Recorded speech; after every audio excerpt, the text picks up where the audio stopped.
The fluorescent lights of the Riverside County Sheriff's Department buzzed overhead as Deputy Rachel Martinez adjusted her duty belt for the third time that morning.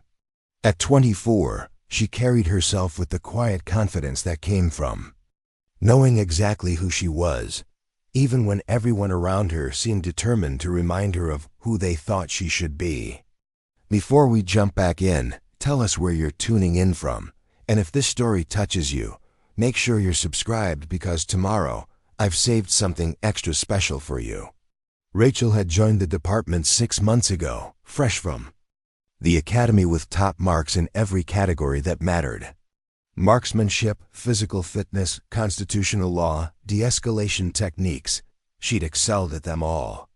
What her academy instructors hadn't prepared her for was the particular brand of skepticism that greeted a 5'4" Latina woman in a profession still dominated by men who looked nothing like her.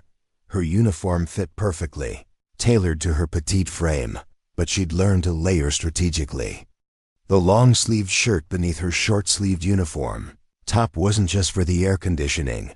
It covered the intricate artwork that decorated her arms and back, artwork that told a story she wasn't ready to share with her new colleagues.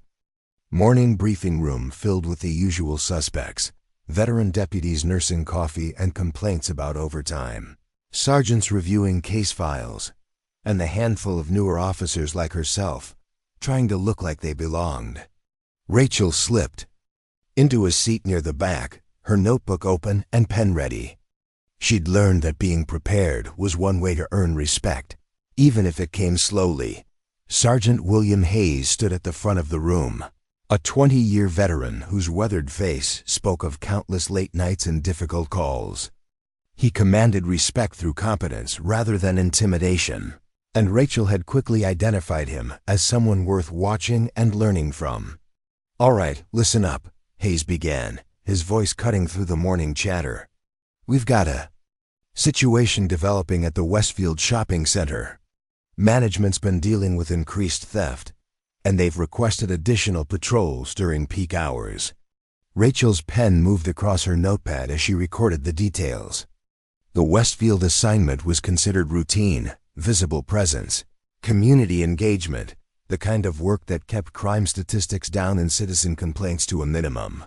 It was also exactly the type of assignment that newer deputies often found themselves handling while the veterans dealt with more complex cases.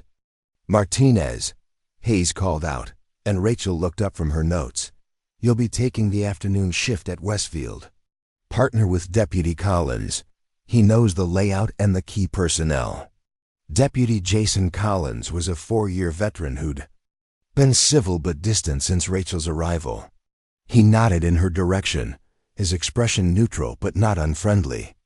Rachel had learned to read the subtle differences in how her colleagues treated her, some with open skepticism, others with professional courtesy, and a few with genuine acceptance. As the briefing concluded and deputies began filing out, Rachel gathered her materials and approached Collins. He was tall and lean, with the kind of easy confidence that came from experience and acceptance by his peers. "So Westfield," Collins said, checking his watch. "Not exactly high-stakes police work, but the management team appreciates having us around. Makes the shoppers feel safer, and it gives us a chance to build community relationships." Rachel nodded, appreciating his straightforward approach. Collins had never been one of the deputies who made pointed comments about diversity hires or questioned her qualifications, but he'd also never gone out of his way to be particularly welcoming. "What's the usual protocol?" Rachel asked as they walked toward the parking garage. "Mostly visibility," Collins replied. "Walk the common areas, check in with security, respond to any calls that come in. The loss prevention guys are pretty good at their jobs, but sometimes they need backup for detentions or when things get heated." The drive to Westfield gave Rachel time to think about her morning routine. Before her shift, she'd spent an hour at the gym, working through the martial arts forms that had been part of her life since childhood. Her father, a former Marine, had insisted she learn to defend herself, But it was her grandmother who'd introduced her to the discipline and philosophy that came with serious training. Abuela Carmen had been a formidable woman, barely 5 feet tall but possessed of an inner strength that commanded respect from everyone who knew her. She'd grown up in a Mexico City neighborhood where being small and female meant learning to be smart, fast, and fearless. When she'd immigrated to the United States, she'd brought those lessons with her, along with a deep appreciation for the warrior traditions that had kept her family safe for generations. Mija, her grandmother had told her during one of their training sessions, strength isn't about size or loudness. It's about knowing who you are and standing firm in that knowledge, even when others try to shake you. The artwork on Rachel's back was a tribute to that philosophy, an intricate design that combined traditional Mexican imagery with symbols, representing her journey from her grandmother's teachings to her current role as a law enforcement officer.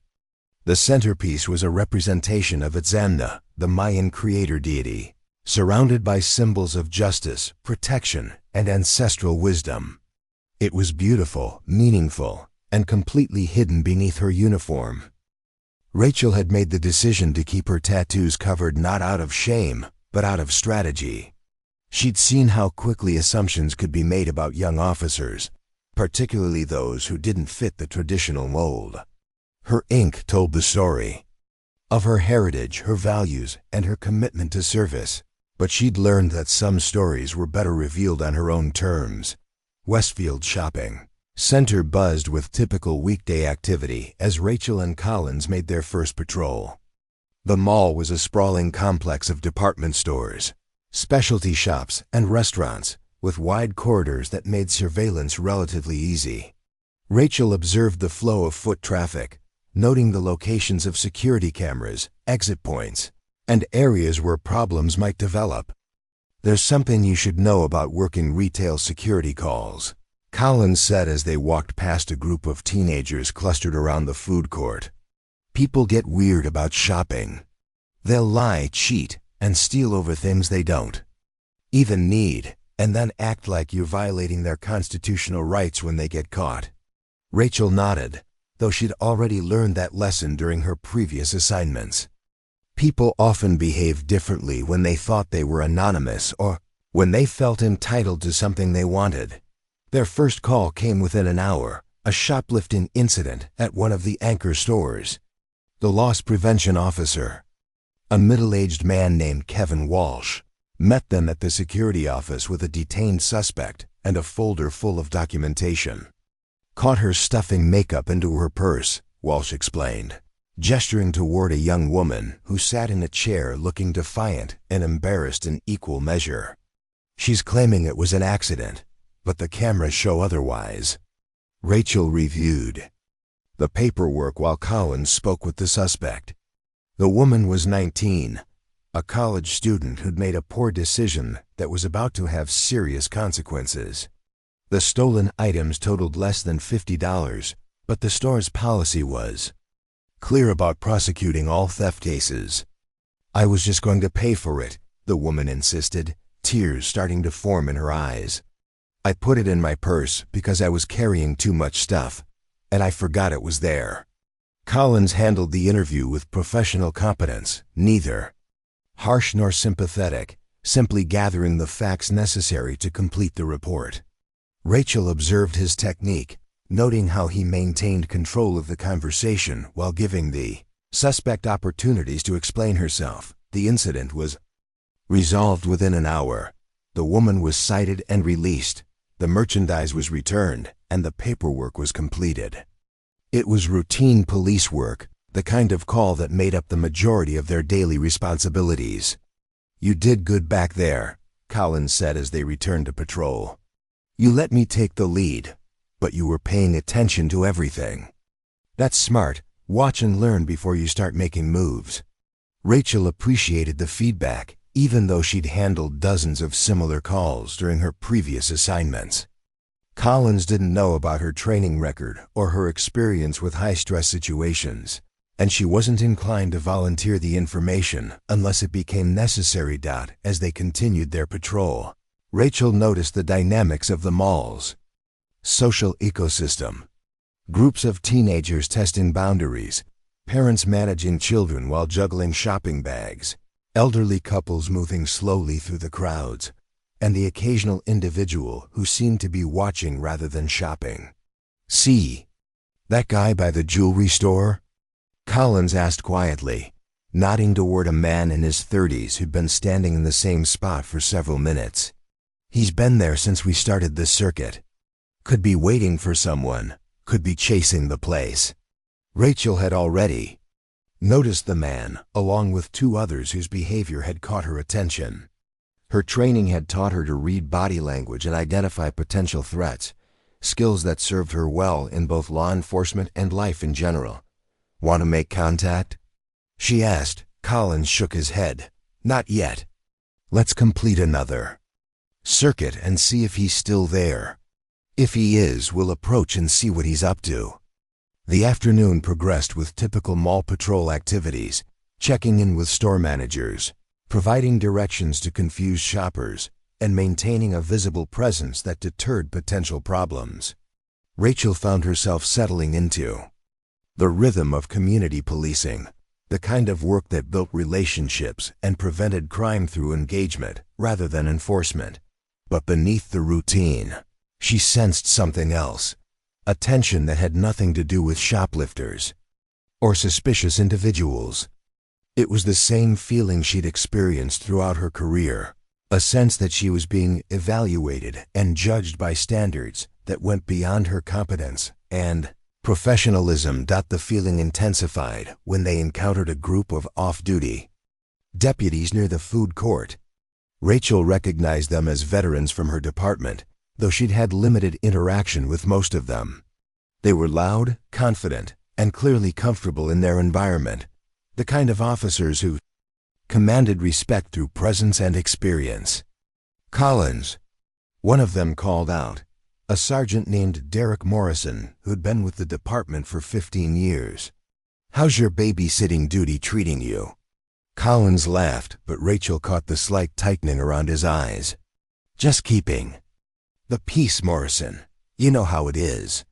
Preparing and narrating this story took us a lot of time, so if you are enjoying it, subscribe to our channel. It means a lot to us. Now back to the story. Morrison's gaze shifted to Rachel, and she felt the weight of his assessment. She'd heard the stories about him, a competent officer with old-school attitudes about women in law enforcement. He'd never been openly hostile, but he'd made his opinions known through subtle comments and strategic silence. "Martinez, right?" Morrison said, though Rachel was certain he knew exactly who she was. "How are you adjusting to real police work?" The question carried implications that went beyond simple curiosity. Rachel had learned to recognize the coded language that questioned her competence, her commitment, and her right to wear the same uniform as her male colleagues.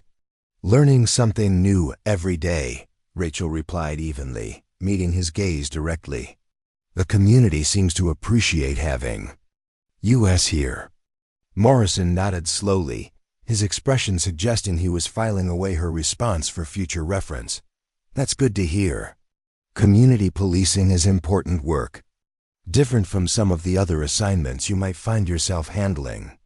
The conversation continued for a few more minutes, touching on department politics, recent cases, and schedule changes.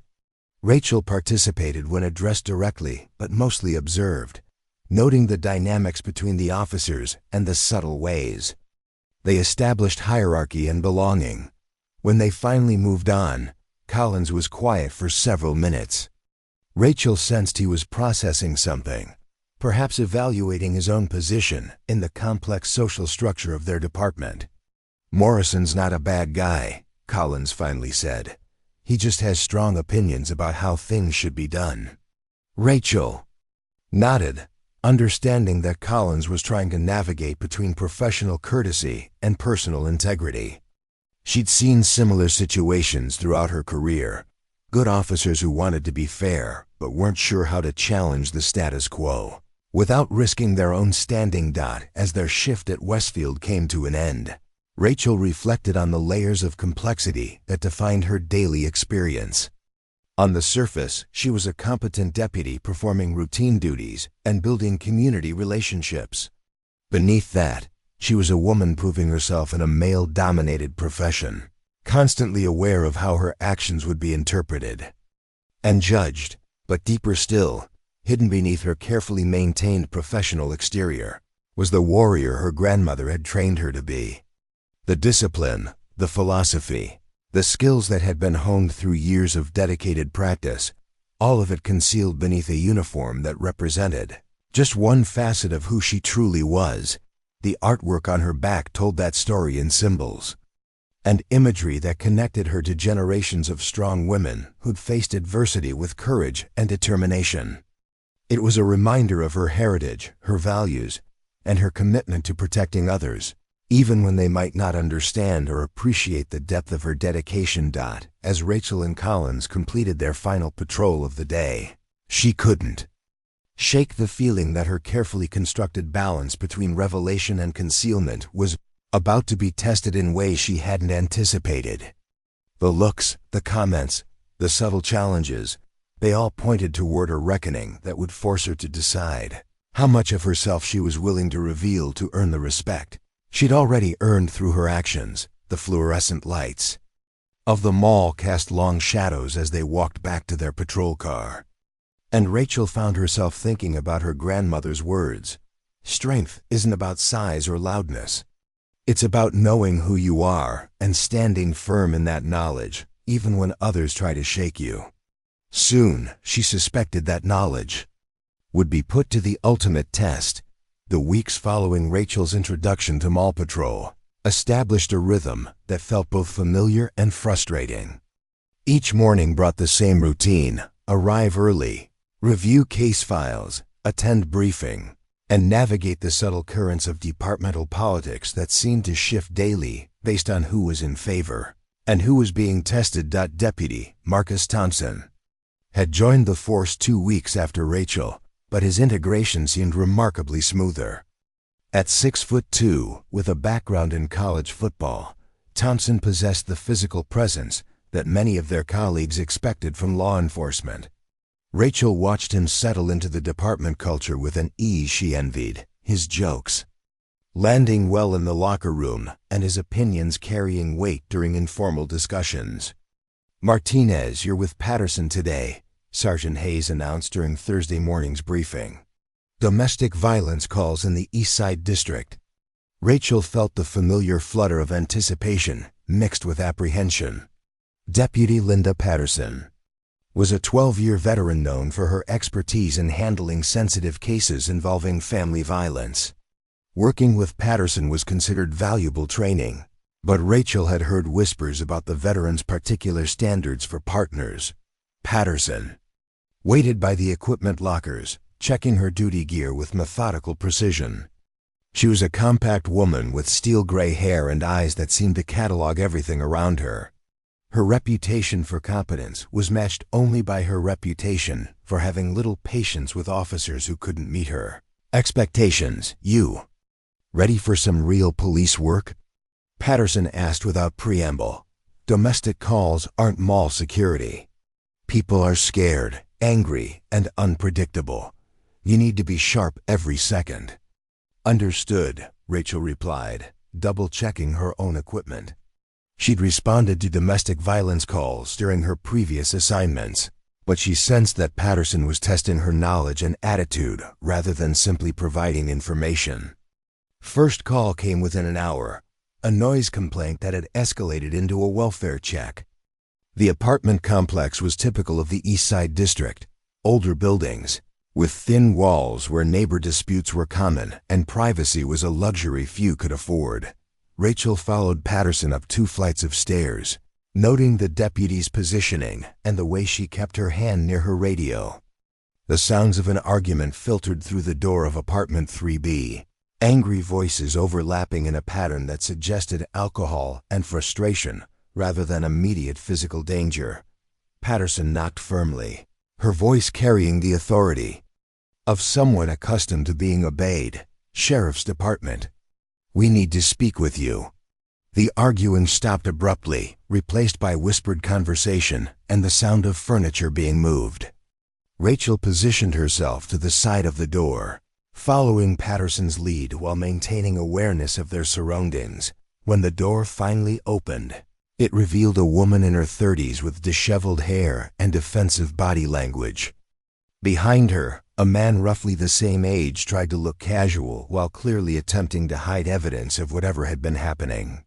"Ma'am, we received a complaint about noise," Patterson began, her tone professional but firm. "Are you both all right? Is there anything going on here that we should know about?" What followed was a delicate dance of questions and deflections, with both residents insisting everything was fine while their body language suggested otherwise. Rachel observed Patterson's technique, noting how the veteran officer created space for honest communication while maintaining appropriate caution. The woman, Sarah Chun, gradually revealed that her boyfriend had been drinking and had become increasingly aggressive throughout the evening. There'd been no physical violence, but the threat was implied in his posture and the nervous way Sarah kept glancing in his direction.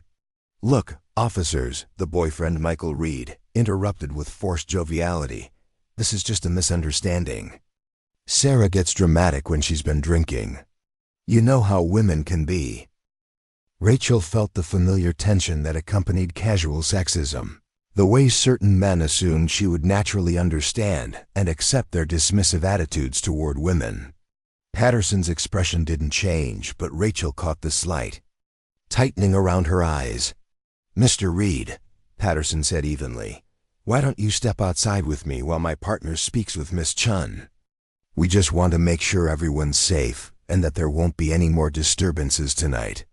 The separation allowed Rachel to conduct a private conversation with Sarah, who gradually opened up about the pattern of escalating verbal abuse and intimidation she'd been experiencing. There was no immediate crime to prosecute, but Rachel provided resource information and documented the incident carefully. "You handled that well," Patterson said as they returned to their patrol car. "You listened without pushing, gave her space to talk, and didn't rush to judgment. That's exactly what domestic violence training is supposed to teach you." Rachel appreciated the feedback, but she could sense Patterson was still evaluating her performance. There was something in the veteran's manner that suggested she was looking for specific qualities in her temporary partner. Their second call was more complex, a custody dispute that had turned ugly when an ex-husband showed up at his former wife's workplace, demanding to see his children. The woman, Jennifer Walsh, was a nurse at a medical clinic who'd been granted a restraining order after months of harassment and threats. The ex-husband, Robert Walsh, was waiting in the parking lot when Rachel and Patterson arrived. He was agitated, but trying to appear reasonable, the kind of performance that Rachel had learned to recognize as potentially dangerous. "Officers, thank God you're here," Robert began before they'd even exited their vehicle. "My ex-wife is violating our custody agreement and keeping my kids from me. I just want to see my children." Patterson gestured for Rachel to handle the initial contact, while she observed and prepared to intervene if necessary. Rachel approached Robert with professional caution, maintaining appropriate distance while gathering information about his version of events. "Sir, I understand you're frustrated," Rachel said, "but I need you to help me understand the situation. Do you have documentation of your custody agreement with you?" What Robert produced was a copy of temporary orders that had been superseded by more recent court decisions that included the restraining order Jennifer had obtained. Rachel quickly realized that Robert was either unaware of the newer orders or was choosing to ignore them. Meanwhile, Patterson spoke with Jennifer and clinic staff, gathering information about the current legal status and the history of harassment that had led to the restraining order. The picture that emerged was of a man who refused to accept the end of his marriage and was using access to his children as a weapon against his ex-wife. "Mr. Walsh," Rachel said after consulting with Patterson, "I need to inform you that there's a current restraining order that prohibits you from contacting your ex-wife or coming to her workplace. You're in violation of that order right now." Robert's demeanor shifted immediately from frustrated to angry, the mask of reasonableness slipping to reveal the controlling personality beneath. "That's bullshit. I have rights. You can't keep a father from his kids." Rachel maintained her calm professional tone while positioning herself strategically. "Sir, I need you to lower your voice and step back. We can discuss this situation, but you need to comply with the current court orders." What followed was a tense negotiation that required both officers to use all their de-escalation skills. Robert was ultimately arrested for violating the restraining order, but not before making several pointed comments about female officers who didn't understand family situations. "You don't have kids," he said to Rachel as Patterson placed him in handcuffs. "You don't know what it's like to have them taken away by the system. Women stick together no matter what the truth is." Back at the station, as they completed their paperwork, Patterson was unusually quiet. Rachel sensed that the veteran was processing something beyond the routine nature of their calls. 20 years ago," Patterson finally said, "I would have been handling those calls alone or with a male partner who might not have picked up on some of the dynamics you notice today. Having women in this job changes how we respond to certain situations." Rachel nodded, understanding that Patterson was sharing something important about her perspective on gender and policing. "But," Patterson continued, "that also means we're held to different standards. Some people expect us to be softer, more understanding. Others expect us to be twice as tough to prove we belong. The trick is figuring out when to be which version of yourself." The observation hit closer to home than Patterson probably realized. Rachel had been navigating exactly those expectations since joining the department, constantly calibrating her responses to match what she thought each situation required. Their final call of the day reinforced Patterson's point in uncomfortable ways. A bar fight had escalated into a parking lot confrontation involving multiple individuals, and backup units were requested to help sort out the situation. Rachel and Patterson arrived to find Deputies Morrison and Thompson already on scene, along with several other officers attempting to separate the combatants and gather witness statements. The fight appeared to have started inside the bar over a perceived slight and had spilled outside when management attempted to remove the troublemakers. "Martinez," Morrison called out when he spotted Rachel, "why don't you handle witness statements while the real cops deal with the arrestees?" The comment was delivered with a smile that was supposed to make it seem like friendly teasing, but Rachel caught the underlying message. Morrison was making it clear that he viewed her role as secondary, better suited to paperwork than physical confrontation. Rachel began gathering statements from witnesses, noting their varying accounts of how the fight had started and who had been the primary aggressors. The witnesses were mostly other bar patrons who'd been drinking and whose memories were somewhat unreliable, but a pattern emerged of one group having deliberately provoked the other.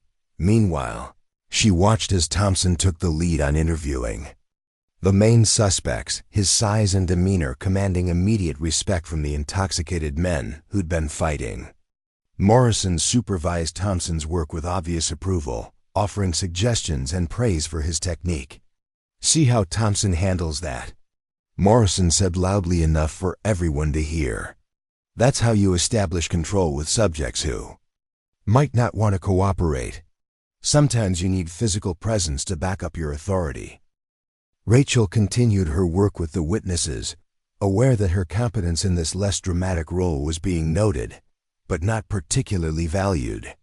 She was thorough, professional, and effective, but those qualities seemed less important than Thompson's ability to intimidate potentially violent suspects. Patterson watched the dynamics with the experienced eye of someone who'd navigated similar situations throughout her career. When the scene was finally cleared and reports were being written, she approached Rachel with a grim expression. "You see what just happened there?" Patterson asked quietly. Rachel nodded. Morrison made sure to highlight Thompson's work while treating my contribution as routine. "That's the pattern you need to recognize," Patterson said. Your competence is expected, but not celebrated. Thompson's competence is praised and promoted. It's not necessarily conscious bias, but it's real. And it affects how you're perceived and how your career develops. The conversation continued as they drove back to the station, with Patterson sharing insights from her own experience navigating a male-dominated profession. She spoke about the subtle ways female officers were marginalized, the extra scrutiny they faced, and the careful balance required to succeed without being labeled as either too aggressive or too weak. The worst part, Patterson concluded, is that you have to be better than your male colleagues just to be considered equal. And even then, there are some people who will never accept that you belong here. Rachel absorbed Patterson's words while reflecting on her own experiences. The pattern was becoming clearer, not just the obvious challenges of proving herself professionally, but the more insidious ways her contributions were minimized or redirected into roles that reinforced traditional gender expectations. That evening, as Rachel changed out of her uniform at home, she caught sight of her reflection in the bedroom mirror. The artwork on her back remained hidden, as always, but she found herself thinking about the strength and wisdom it represented. Her grandmother's teachings about standing firm in the face of adversity felt more relevant than ever. The week continued, with similar patterns, assignments that were important but not high-profile, feedback that acknowledged her competence while suggesting she might be better suited to certain types of police work, and interactions with colleagues that reinforced her position as an outsider still proving herself. Friday brought a new challenge when Sergeant Hayes announced a department-wide training exercise for the following week.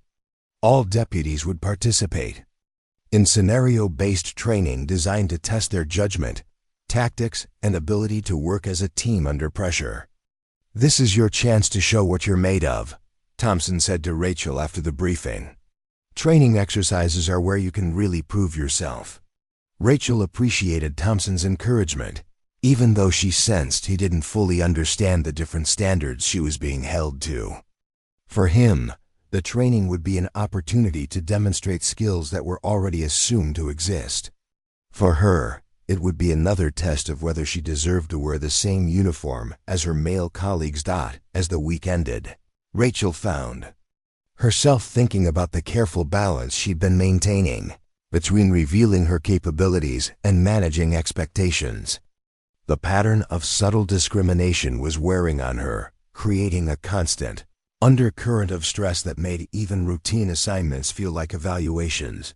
But beneath her professional exterior, the warrior her grandmother had trained remained, alert and ready. The skills, the discipline, the philosophy, all of it was there, waiting for the right moment to be revealed. Rachel just hoped that when that moment came, she would be ready to handle the consequences of showing exactly who she really was. The Monday morning briefing carried an electric tension that had nothing to do with the usual case assignments. Word had spread throughout the department about the upcoming comprehensive training exercise, and Rachel could feel the anticipatory energy radiating from her colleagues. For many of them, these quarterly assessments were routine demonstrations of skills they'd proven countless times. For Rachel, it felt like a spotlight was about to shine on every aspect of her performance. Captain Maria Santos stood at the front of the briefing room, her presence commanding immediate attention. Santos was a 15-year veteran who'd worked her way up through the ranks despite facing many of the same challenges that Rachel now encountered. Her reputation for fairness was matched by her expectation of excellence from every deputy under her command.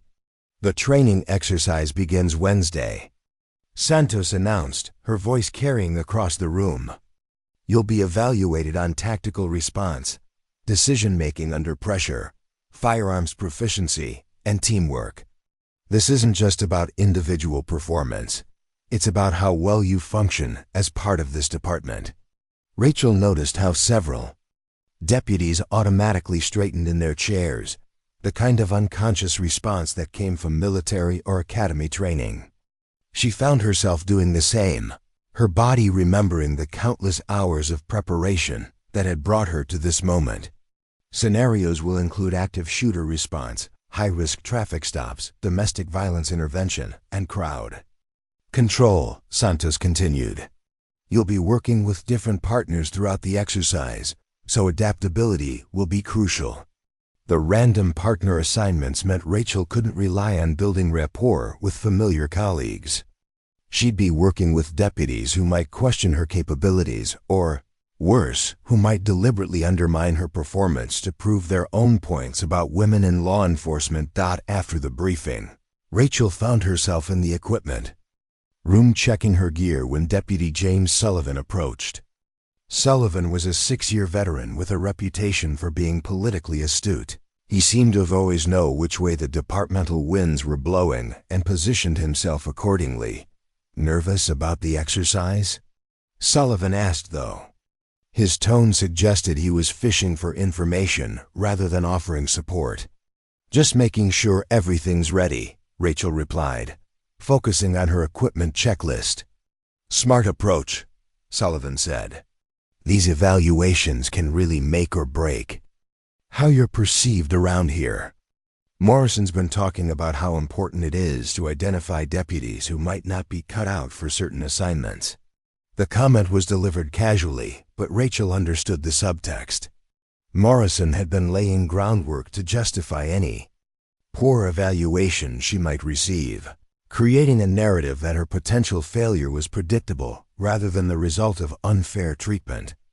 I appreciate the heads up, Rachel said neutrally, refusing to take the bait. Sullivan lingered for a moment, as if expecting her to reveal anxiety or ask for advice, then wandered off when it became clear she wasn't going to provide the reaction he was looking for. That afternoon brought an assignment that felt deliberately challenging. A suspected drug house surveillance that required Rachel to work with Deputy Connor Walsh, a 5-year veteran known for his aggressive policing style and outspoken opinions about political correctness in law enforcement. The surveillance location was a rundown duplex in an industrial area where legitimate businesses mixed with enterprises of questionable legality. Intelligence suggested the house was being used as a distribution point for methamphetamine, but they needed evidence before obtaining a search warrant. Walsh established their observation post in an unmarked vehicle position to monitor both the front and rear entrances of the target building. Within the first hour, it became clear that the location was indeed active, a steady stream of visitors making brief stops that matched the pattern of drug transactions. See that guy in the red jacket? Walsh pointed to a man approaching the house. Watch how he moves. Head down, checking over his shoulder, quick knock pattern on the door. Classic buy behavior. Rachel observed the pattern while maintaining detailed notes about times, descriptions, and activities. The surveillance work required patience and attention to detail, qualities that played to her strengths, but Walsh seemed determined to test her in other ways. You know, Walsh said during a lull in activity, some people think this job is too dangerous for certain types of officers. Situations like this can go sideways real fast, and you need people who can handle themselves if things get physical. Rachel kept her eyes on the target building while responding. Training and preparation matter more than physical size in most situations. Maybe, Walsh said, but when you're facing down someone hopped up on meth who outweighs you by 60 pounds, theory meets reality pretty quick. The conversation was interrupted by movement at the house. Several individuals had arrived simultaneously, suggesting either a large transaction or a meeting of some significance. Rachel radioed their observations to the surveillance coordinator.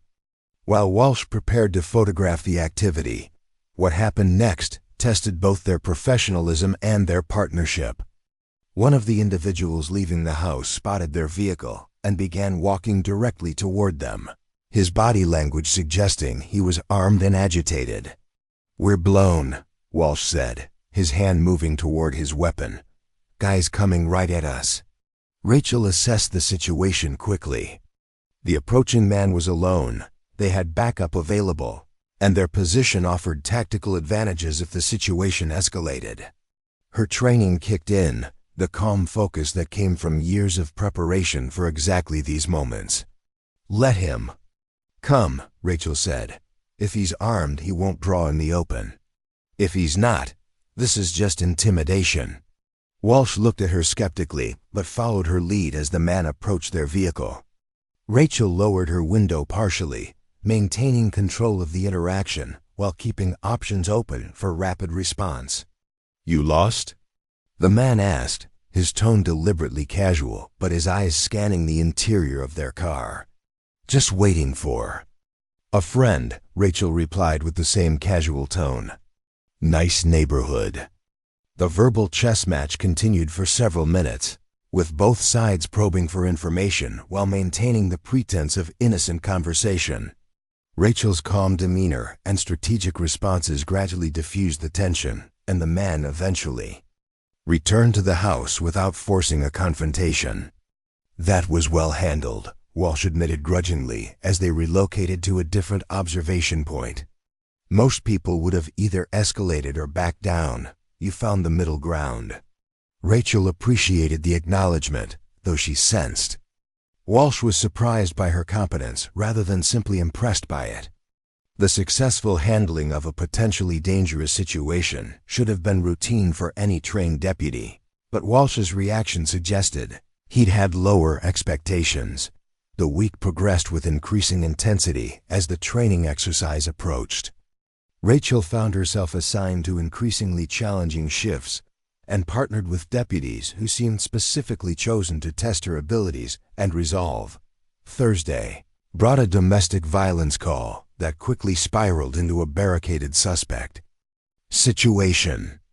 Rachel arrived as backup to find deputies Morrison and Thompson already on scene, dealing with a man who'd assaulted his girlfriend and was now refusing to exit his apartment while making threats against anyone who tried to enter the apartment.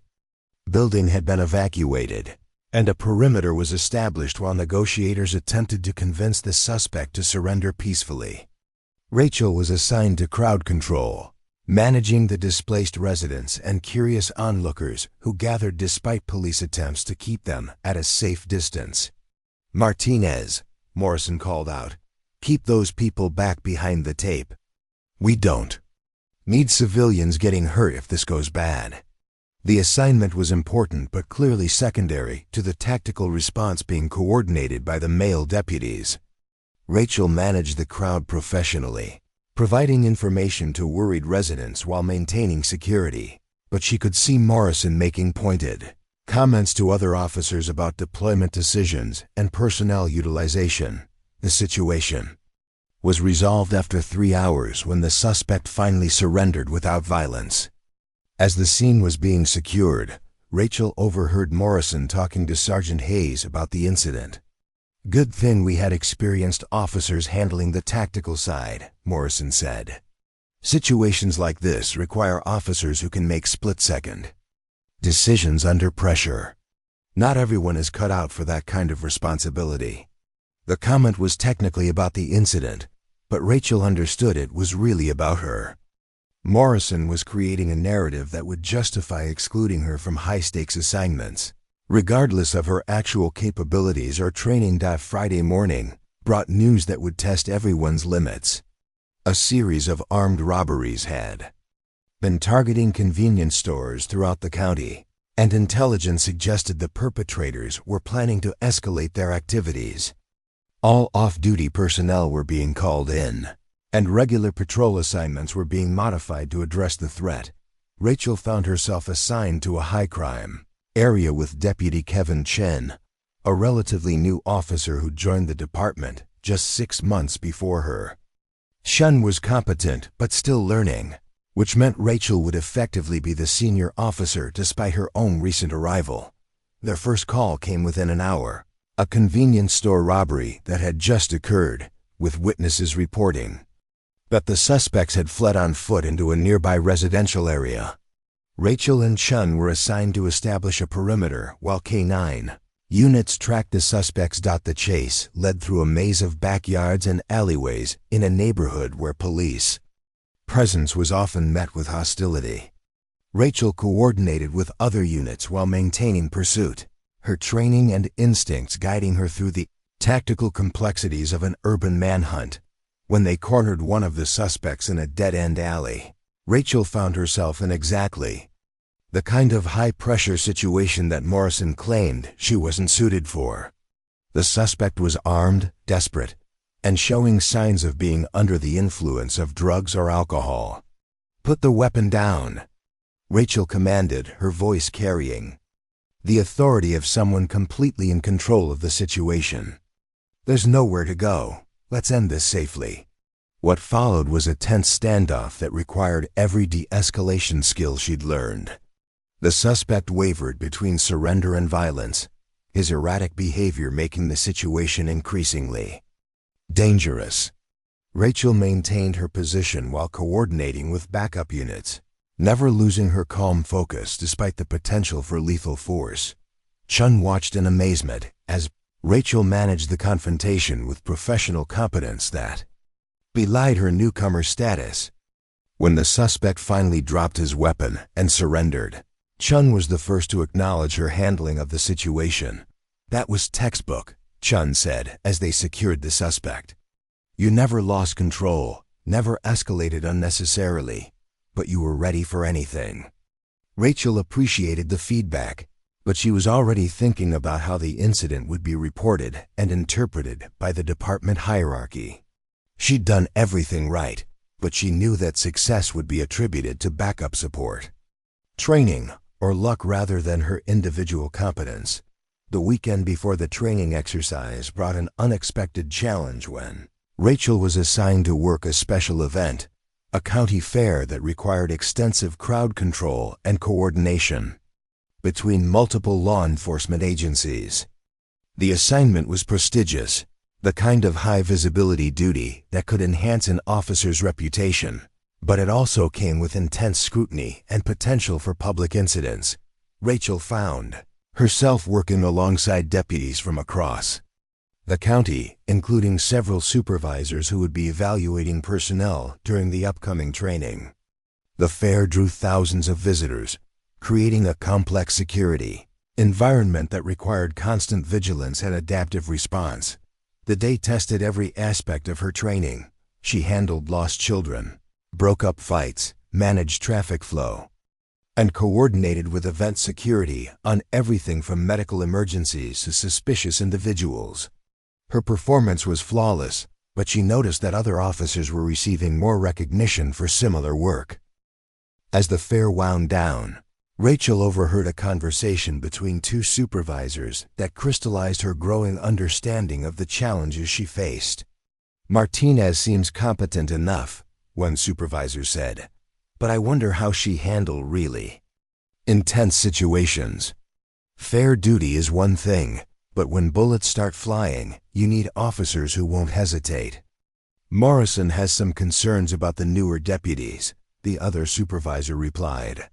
"Says some of them might not have the right temperament for tactical situations." Rachel realized that no matter how well she performed, there would always be questions about her capabilities.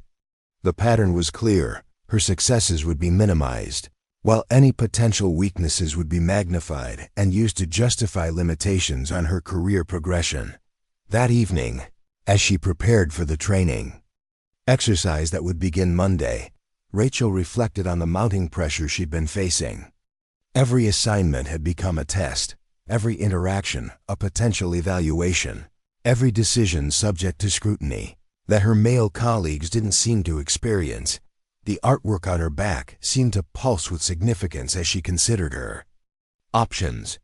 Her grandmother's teachings about strength and perseverance felt more relevant than ever, but she was beginning to understand that passive competence might not be enough to overcome the systemic barriers she was facing.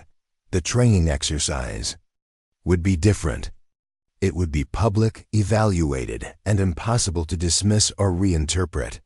For better or worse, it would force everyone to see exactly what she was capable of, regardless of their preconceptions or preferences. As Rachel settled into bed Sunday night, she made a decision that would change everything. She would stop trying to manage expectations and simply demonstrate her true capabilities. Whatever consequences came from revealing her actual skills, they couldn't be worse than the slow death by 1,000 cuts she was currently experiencing. The warrior her grandmother had trained was ready to step out of the shadows. Monday morning arrived with the kind of crisp autumn air that made everything feel sharper, more immediate. Rachel stood in the department's training facility at 0600 hours, surrounded by 32 deputies who represented every rank and experience level in the county sheriff's office. The training facility itself was impressive, a sprawling complex of mock buildings, vehicle courses, and tactical ranges designed to simulate real-world law enforcement scenarios. Captain Santos addressed the assembled group while training coordinators from the State Police Academy prepared their evaluation materials. Today would determine not just individual competency ratings, but also recommendations for specialized assignments, promotion eligibility, and overall career trajectory. You'll be divided into teams of 4, Santos announced, consulting her clipboard. Each team will rotate through 6 scenarios over the next 8 hours. Your performance will be evaluated on individual skills, team coordination, and decision-making under pressure. Rachel scanned the room as team assignments were announced, noting the carefully balanced mix of experience levels and departmental politics. When her name was called, she felt her stomach tighten. Team 7, Martinez, Morrison, Thompson, and Davis. Deputy Angela Davis was a 3-year veteran with a solid reputation and no apparent agenda regarding Rachel's presence in the department. Thompson offered an encouraging nod, but Morrison's expression was unreadable, the kind of neutral mask that could conceal either professional objectivity or calculated intent. The first scenario was designed as a warm-up, a routine traffic stop that escalated when the driver attempted to flee on foot. Rachel found herself assigned as backup while Morrison took the primary officer role, a decision that immediately established the team's hierarchy. The scenario unfolded predictably, until the fleeing suspect produced what appeared to be a weapon. In that instant, the exercise transformed from routine training into a test of split-second decision-making and coordinated response. Morrison hesitated for a crucial moment, his muscle memory conflicting with the artificial nature of the training environment. Rachel moved without conscious thought, positioning herself to provide cover while maintaining clear communication with her teammates. Her response was textbook perfect, aggressive enough to control the situation, restrained enough to avoid unnecessary force. Nice positioning, Martinez, the evaluator noted, making marks on his scorecard. Good anticipation of the subject's movement. Morrison's jaw tightened almost imperceptibly, but he maintained his professional demeanor as they moved to the next scenario. Rachel sensed that her competent performance was being noted by someone who preferred different outcomes. The second scenario involved a domestic violence call with multiple subjects and weapons present. This time, Thompson took the lead while Rachel and Davis were assigned to secure the scene and manage witnesses. The scenario was complex, requiring constant communication and adaptive tactics as new information emerged.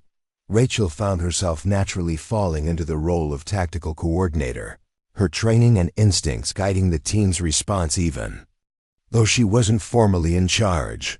When the situation required someone to make entry into a potentially dangerous building, she positioned herself to take point without being asked. Martinez, Morrison interrupted, maybe Thompson should handle the entry. He's got more experience with high-risk situations. The comment was technically reasonable. Thompson did have more tenure, but Rachel caught the underlying message. Morrison was subtly establishing that certain types of police work were better suited to male officers, regardless of individual competency. Actually, Thompson said, surprising everyone, Martinez has been handling point work really well. Let's stick with what's working.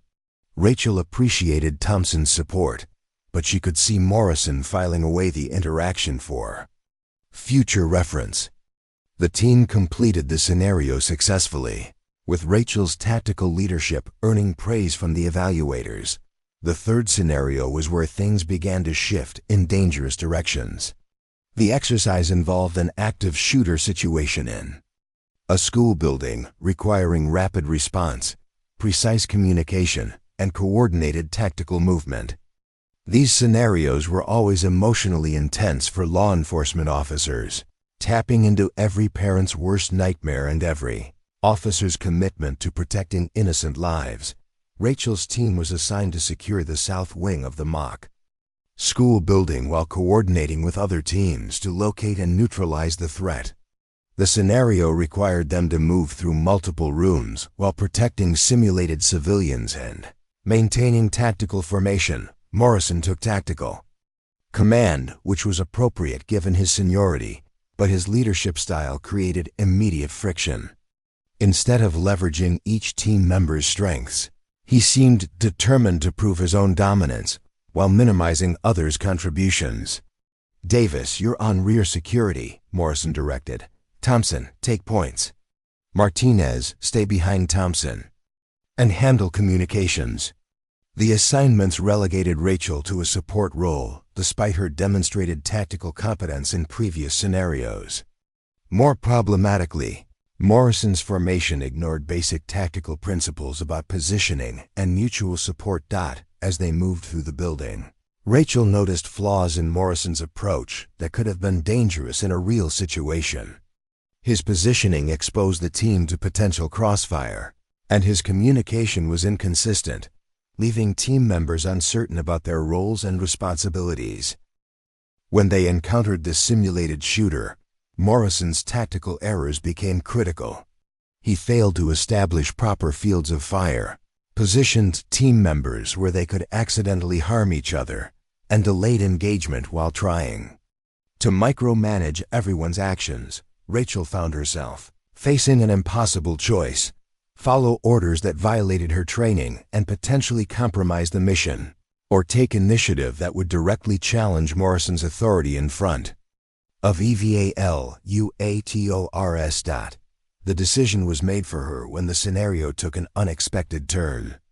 A second shooter appeared from an unexpected direction, creating a complex tactical situation that required immediate adaptive response. Morrison froze, his predetermined plan useless in the face of changed circumstances. Rachel moved instinctively, her training taking over as she repositioned the team to address both threats while protecting the simulated civilians.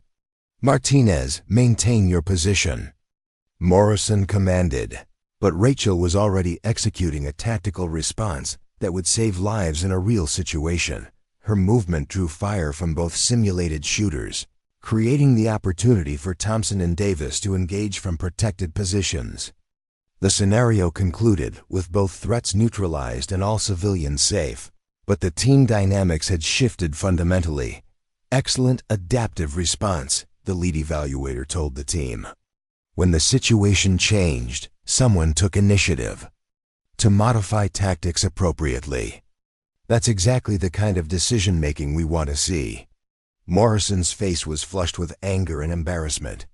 He'd been outperformed by a deputy he'd spent months undermining, and it had happened in front of evaluators who would determine career trajectories. "We need to talk about following orders," Morrison said to Rachel as they moved to the next scenario. "Initiative is fine, but not when it undermines team leadership." "I followed my training," Rachel replied evenly. "The tactical situation required immediate response." "Your training doesn't override rank and experience," Morrison shot back. "You need to learn your place in this department." Thompson and Davis exchanged glances, recognizing that the conflict had moved beyond professional differences into personal territory.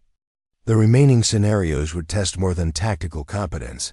They would test whether the team could function despite internal friction.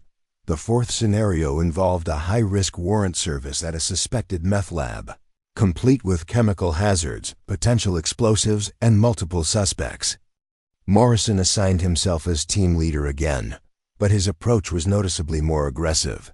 as if he were trying to reassert his authority through dominance rather than competence. The scenario required careful coordination between tactical entry and hazmat protocols, with constant assessment of chemical dangers and potential booby traps. Rachel's knowledge of chemistry and explosive devices, skills she'd acquired through specialized training her colleagues knew nothing about, became immediately relevant when the team encountered a suspicious device that could have been either a chemical reaction setup or an improvised explosive. Morrison's response was to call for backup and wait for specialists. His caution was reasonable, but Rachel recognized the device configuration from her advanced training. "That's not an explosive," Rachel said quietly. "It's a pressure vessel for chemical processing. We can proceed, but we need to avoid disturbing the ventilation system." Morrison turned on her with barely contained fury. "Are you questioning my tactical decision? I said we will wait for specialists." "I'm providing information that affects our approach," Rachel replied. "The device isn't dangerous if we avoid the ventilation controls."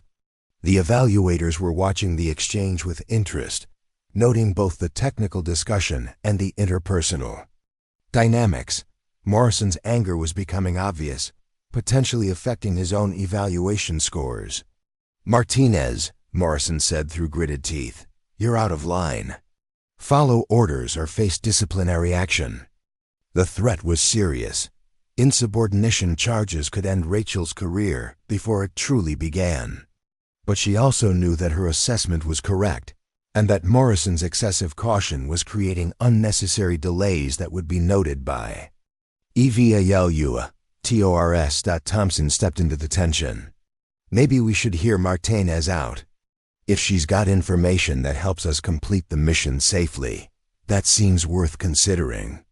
Morrison's face went red.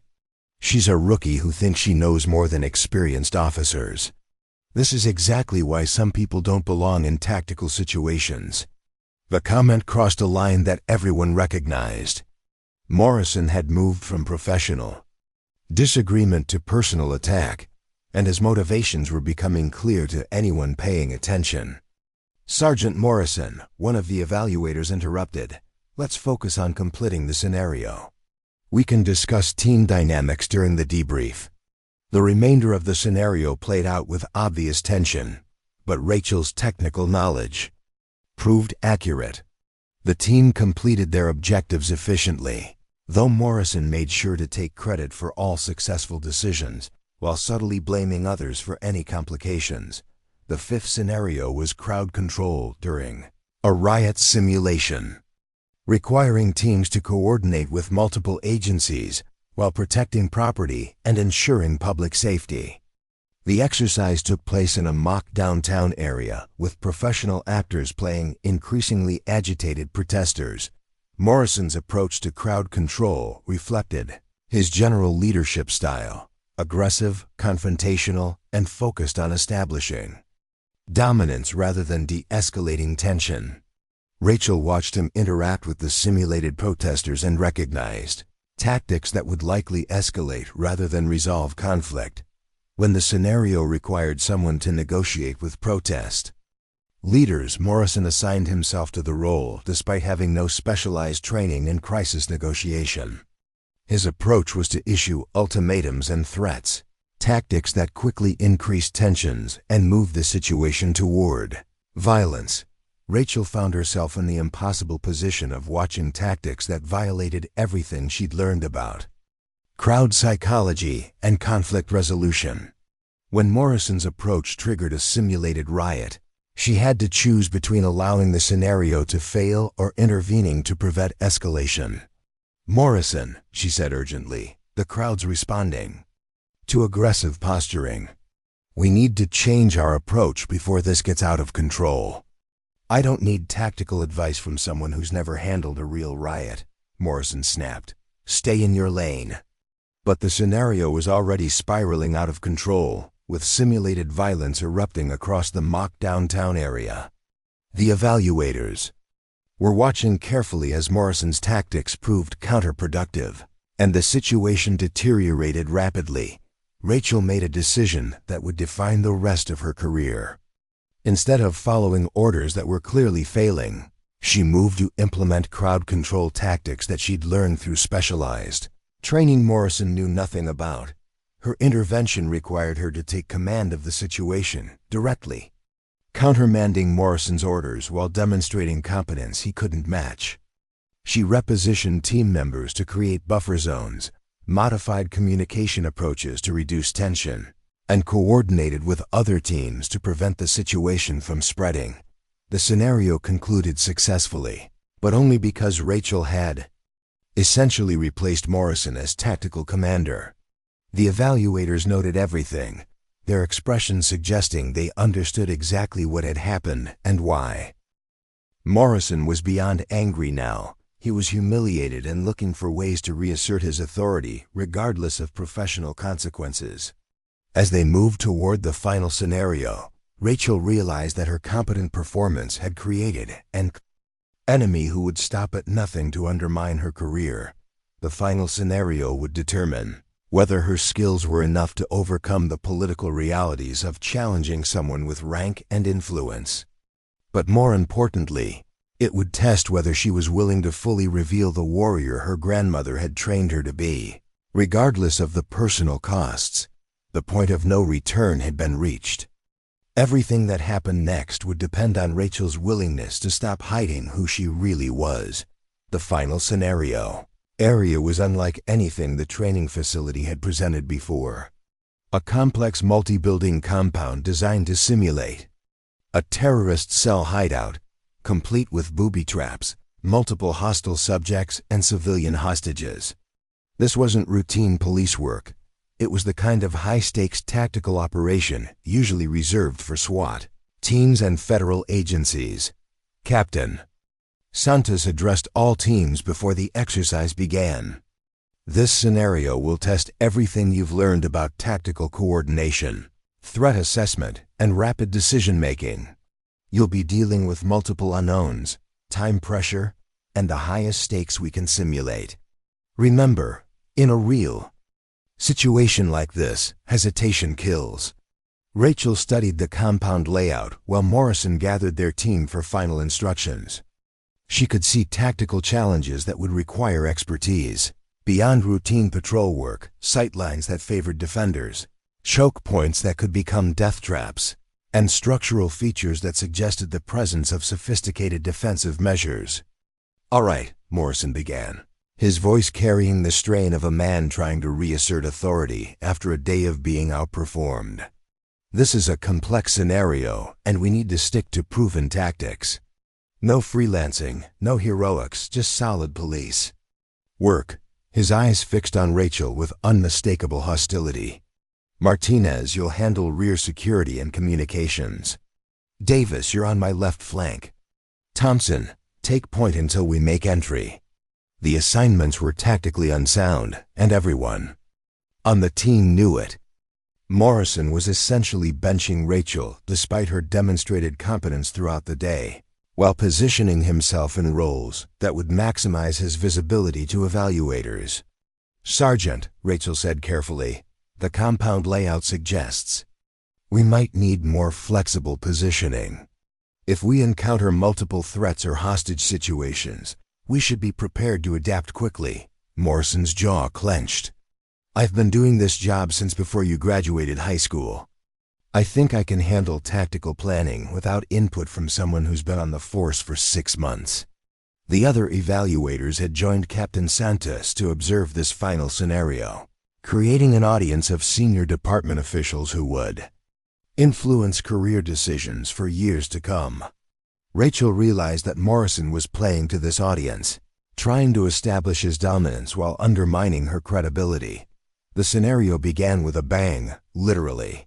Simulated explosions marked the team's entry into the compound while hidden speakers played the sounds of gunfire and shouting. The sensory assault was designed to create stress and test officers' ability to maintain focus under extreme pressure. Morrison led the team through the first building, his movements cautious but appropriate for the unknown threats they faced.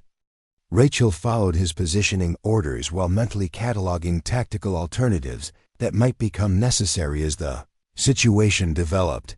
They encountered their first hostile subject in a narrow corridor designed to test close-quarters combat skills.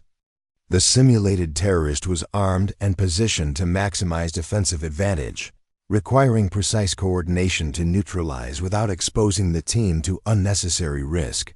Morrison's approach was textbook, but predictable, a direct assault that relied on overwhelming force rather than tactical finesse.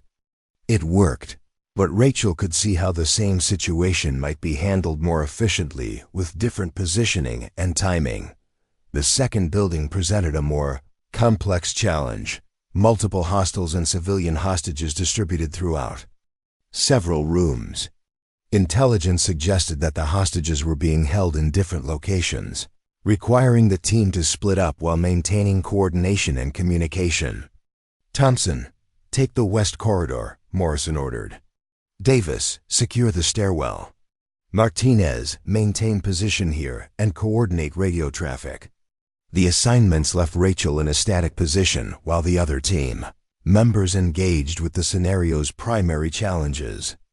She understood that Morrison was deliberately minimizing her participation, but she also recognized that his tactical deployment was creating unnecessary risks for the team. When gunfire erupted from Thompson's position, followed by his urgent radio call for backup, Morrison faced a critical decision. The tactical situation required rapid response, but his positioning had left the team scattered and unable to provide mutual support. "Martinez, maintain your position," Morrison commanded, as he moved to assist Thompson. "Do not leave that post no matter what happens." But Rachel could hear the developing situation through her radio earpiece, and she understood that Morrison's tactical plan was failing. Thompson was pinned down by multiple subjects. Davis was dealing with threats in the stairwell, and Morrison was moving into a situation that could quickly become overwhelming. The moment of decision arrived when Rachel heard Davis call for emergency backup. Her position in the building's central area made her the only team member who could rapidly respond to either crisis. But Morrison's orders locked her in place while her teammates faced potentially lethal situations. For months, Rachel had followed orders, accepted assignments, and endured subtle discrimination while hiding her true capabilities. She'd allowed colleagues to underestimate her while building a reputation for reliable competence rather than exceptional skill. But watching her teammates face danger because of Morrison's tactical failures broke something inside her. "Martinez, where are you?" Davis's voice crackled through the radio with obvious desperation. Rachel made the decision that would define the rest of her career. She abandoned her assigned position and moved toward Davis's location with fluid grace that revealed years of specialized tactical training. Her movement through the building was precise, efficient, and unlike anything her colleagues had seen from her before. She reached Davis just as the deputy was being overwhelmed by multiple simulated attackers. Rachel's intervention was swift and devastating. She neutralized 3 threats in rapid succession, using techniques that went far beyond basic police academy training.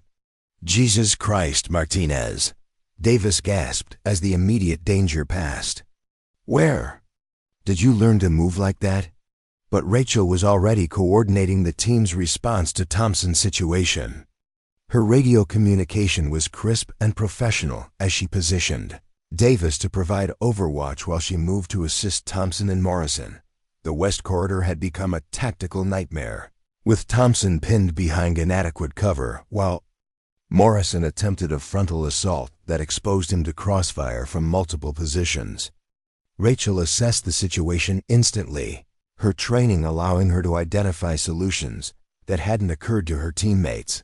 Instead of joining Morrison's failing frontal assault, Rachel used her knowledge of the building's layout to approach the hostile positions from an unexpected angle.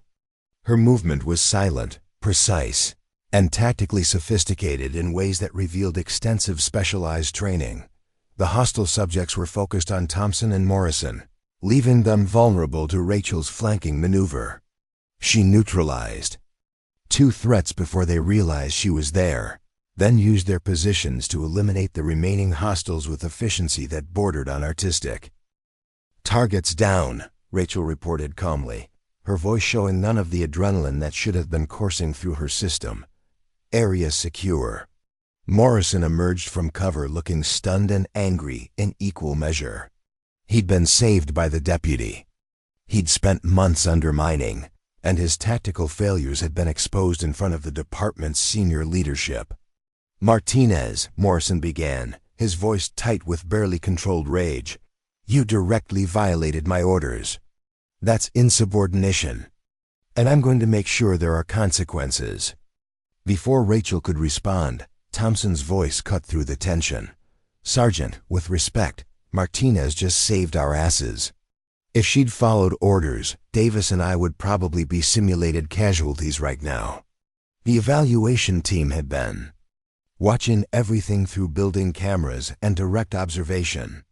Captain Santos's expression was unreadable, but the other evaluators were making notes that suggested they'd witnessed something significant. "Let's complete the scenario," Santos said firmly. "We can discuss tactical decisions during the debrief." The final phase of the exercise required the team to locate and rescue the remaining hostages while dealing with a sophisticated, explosive device that threatened the entire compound. The scenario was designed to test every skill they'd demonstrated throughout the day while adding time pressure that would force rapid decision-making. Morrison attempted to reassert his authority by taking personal control of the explosive device. Assessment, but his approach was methodical to the point of being dangerously slow. The scenario's time pressure meant that deliberate analysis could result in simulated casualties among the hostages they were trying to rescue. Rachel recognized the device configuration from her specialized training, knowledge that Morrison couldn't possibly possess. The explosive was complex, but followed patterns she'd studied extensively during courses that went far beyond basic police academy requirements. "Sergeant," Rachel said urgently, "that device has a secondary trigger mechanism. If we don't approach it correctly, it'll detonate regardless of our primary disarmament efforts." Morrison turned on her with fury that had been building throughout the day. "Enough, you've undermined my authority for the last time. I don't care what you think you know about explosives. You're a patrol deputy, not a bond technician." "She's right about the secondary trigger," Thompson said quietly. He'd been watching Rachel's assessment and had noticed details that Morrison was missing. "Look at the wire configuration on the left side." Morrison's face went red with embarrassment and rage. Not only was Rachel outperforming him tactically, but now other team members were supporting her technical assessments over his authority. "Martinez," Morrison said with deadly quiet, "you seem to think you know more than everyone else in this department.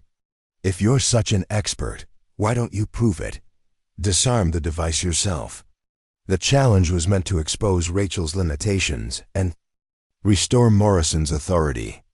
Explosive device disarmament was specialized work that required extensive training and certification, skills that patrol deputies weren't expected to possess. But Rachel looked at the device with the calm confidence of someone who'd faced real explosives in situations far more dangerous than training exercises.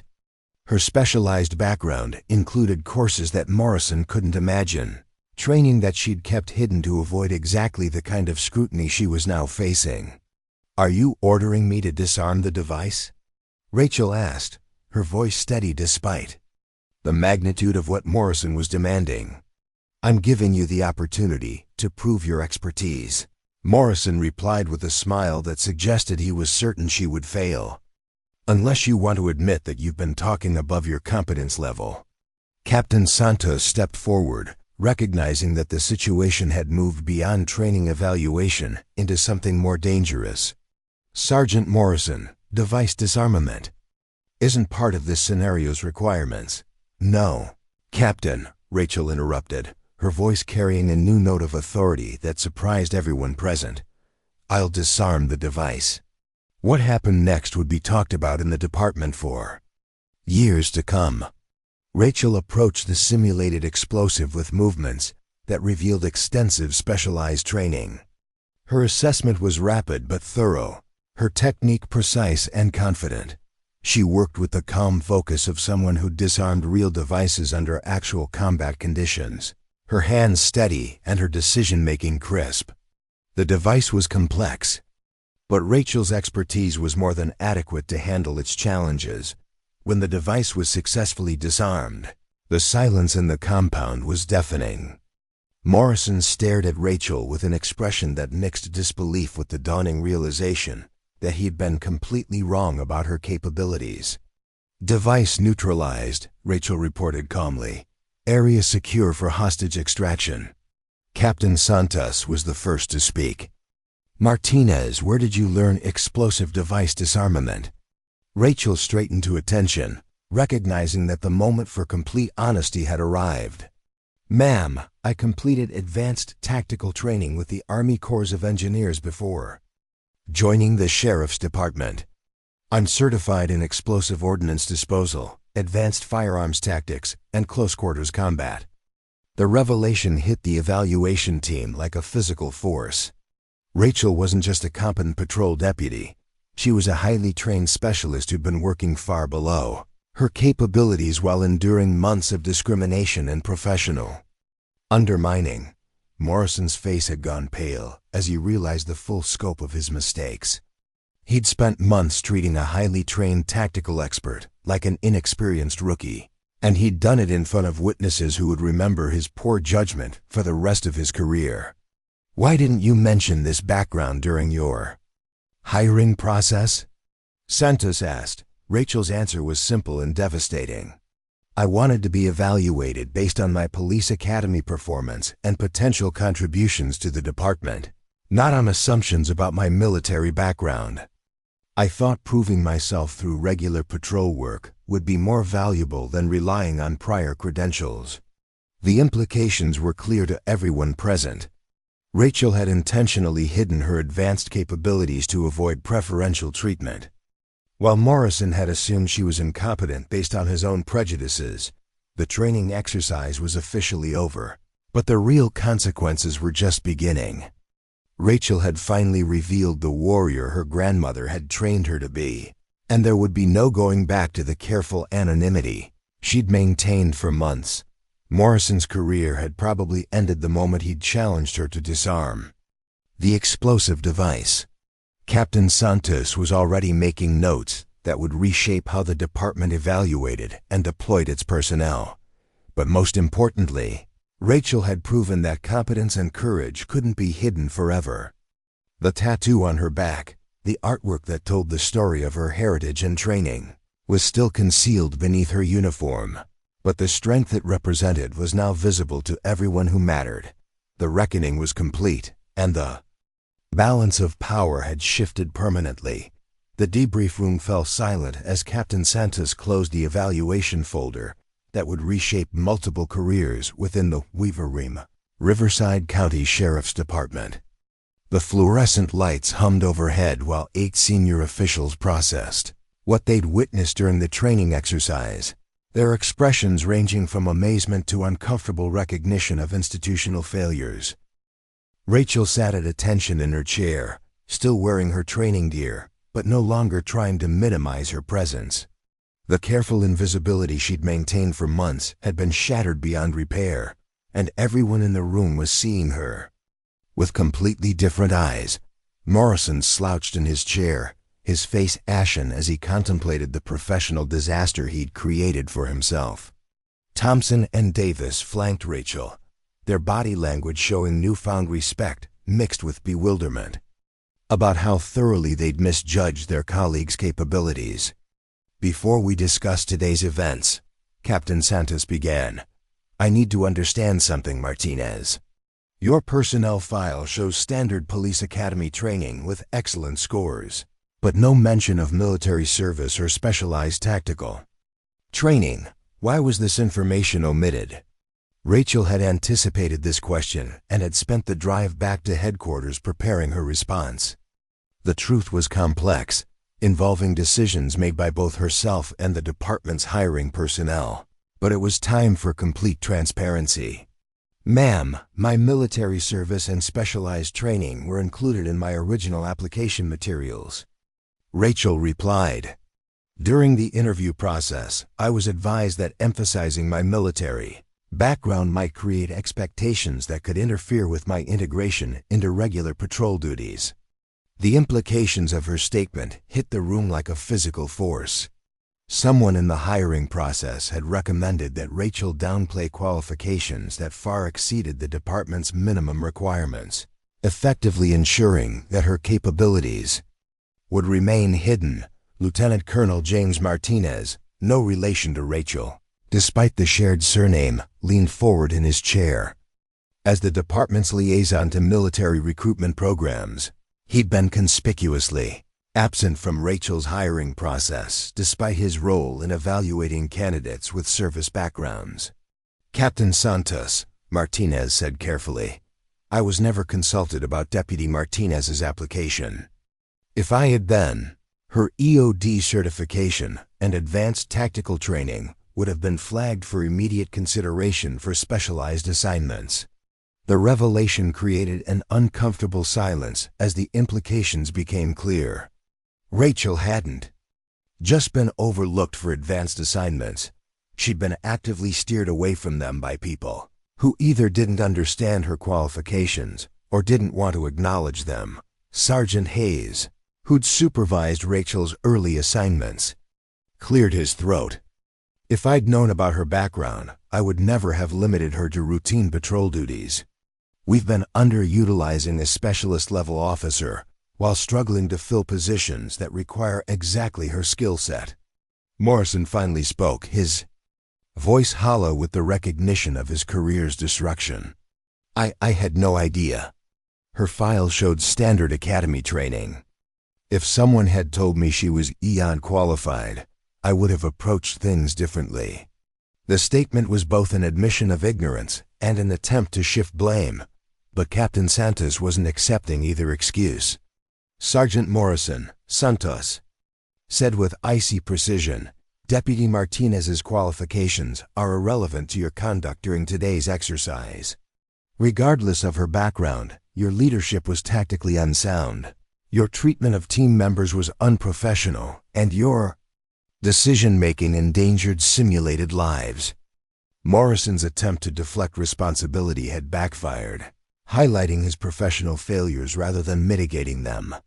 The evaluators had witnessed his poor judgment, independent of any revelations about Rachel's capabilities. Furthermore, Santos continued, "Your challenge for Deputy Martinez to disarm the explosive device was reckless and inappropriate. If she hadn't possessed the specialized training to handle that situation safely, your order could have resulted in disaster." The room absorbed the magnitude of Morrison's errors. He'd spent months undermining a highly qualified officer based on assumptions and prejudices, then compounded his mistakes by issuing dangerous orders designed to humiliate someone whose capabilities far exceeded his own. Chief Deputy William Rodriguez had remained silent throughout the discussion, but his expression suggested he was calculating the administrative and legal implications of what had transpired. As the department's second-ranking official, he would be responsible for implementing changes that addressed both individual accountability and systemic problems. "Deputy Martinez," Rodriguez said, "I owe you an apology on behalf of this department. You've been subjected to treatment that was both unprofessional and counterproductive to our mission effectiveness." Rachel maintained her composure, but the formal acknowledgement of institutional failure was more significant than individual recognition. It represented admission that her experiences reflected broader problems rather than isolated incidents. "Sir, I joined this department to serve the community and support my colleagues," Rachel replied. "My goal has always been to contribute however I can, regardless of assignment or recognition." Rodriguez nodded, but his expression suggested he understood the deeper implications of her statement. Rachel had endured months of discrimination while maintaining professional excellence, demonstrating exactly the kind of character and competence the department claimed to value. That being said, Rodriguez continued, we need to discuss your immediate reassignment to duties that better match your qualifications. The county has been struggling to fill positions in our tactical response unit, explosive ordnance disposal team, and high-risk warrant service group. The offer of specialized assignments was validation that Rachel had waited months to receive, but it also represented a fundamental shift in how the department would view and utilize her capabilities. Thompson raised his hand tentatively. Sir, if I may. Deputy Martinez saved our team multiple times during today's exercise. Without her tactical expertise, we would have failed several scenarios completely. Davis nodded in agreement. She made decisions that showed experience and training none of us realized she possessed. Working with her was like having a specialist embedded in our patrol unit. The testimonials from her teammates carried special weight because they'd witnessed Rachel's transformation from apparently routine deputy to tactical expert. Their perspective couldn't be dismissed as favoritism or administrative convenience. Captain Santos opened a different folder and began reading from evaluation scores that would become part of the permanent record. Deputy Martinez scored in the 97th percentile for tactical decision-making, 99th percentile for technical expertise, and perfect scores for team coordination and crisis management. The numbers were unprecedented in department history, representing performance levels typically associated with elite federal agencies rather than county patrol deputies. Rachel's scores weren't just excellent, they were statistically extraordinary. For comparison, Santos continued, Sergeant Morrison scored in the 60th percentile for tactical decision-making, 42nd percentile for leadership effectiveness, and received failing marks for personnel management and crisis judgment. The comparative evaluation was devastating for Morrison, whose poor performance had been magnified by direct contrast with Rachel's excellence. His career wasn't just damaged, it was effectively over. Lieutenant Martinez pulled out his laptop and began reviewing departmental staffing reports. Captain, we have immediate openings for explosives specialists, tactical trainers, and high-risk response coordinators. Deputy Martinez appears qualified for all three positions. The conversation shifted from addressing past problems to planning future assignments that would utilize Rachel's capabilities appropriately. For the first time since joining the department, she was being discussed as a valuable specialist rather than a problematic newcomer. There's another consideration, Rodriguez said thoughtfully. Deputy Martinez has demonstrated exactly the kind of judgment and expertise we need for supervisory positions. Her performance today suggests she's ready for promotion to detective, or even sergeant rank. The suggestion of rapid promotion was unprecedented, but Rachel's revelation of advanced qualifications provided justification for accelerated career advancement. She possessed experience and training that typically required years of service to acquire. Rachel felt a mixture of satisfaction and irony as she watched the administrative machinery that had marginalized her now working to acknowledge her value. The vindication was gratifying, but it couldn't erase months of unnecessary struggle and professional isolation. Deputy Martinez, Captain Santos said, you'll be transferred immediately to the Tactical Response Division with assignment to the Explosives Unit. Your new supervisor will be Lieutenant Colonel Martinez, who will also evaluate you for instructor positions within our training academy. The reassignment was everything Rachel had hoped for when she'd joined the department, but the circumstances of her promotion were bittersweet.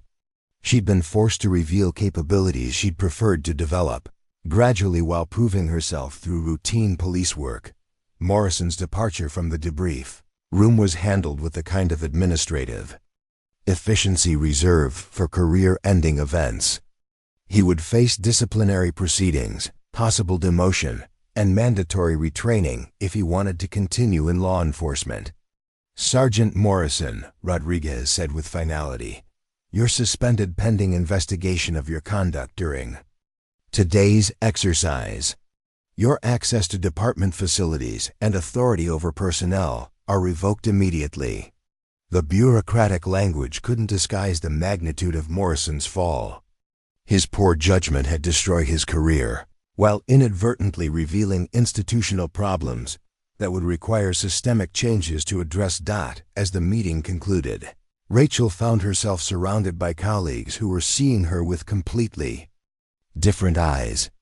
The quiet patrol deputy they'd worked alongside for months had been revealed as one of the most qualified tactical specialists in the county. Thompson approached her with obvious embarrassment about his previous assumptions. "Martinez, I owe you an apology.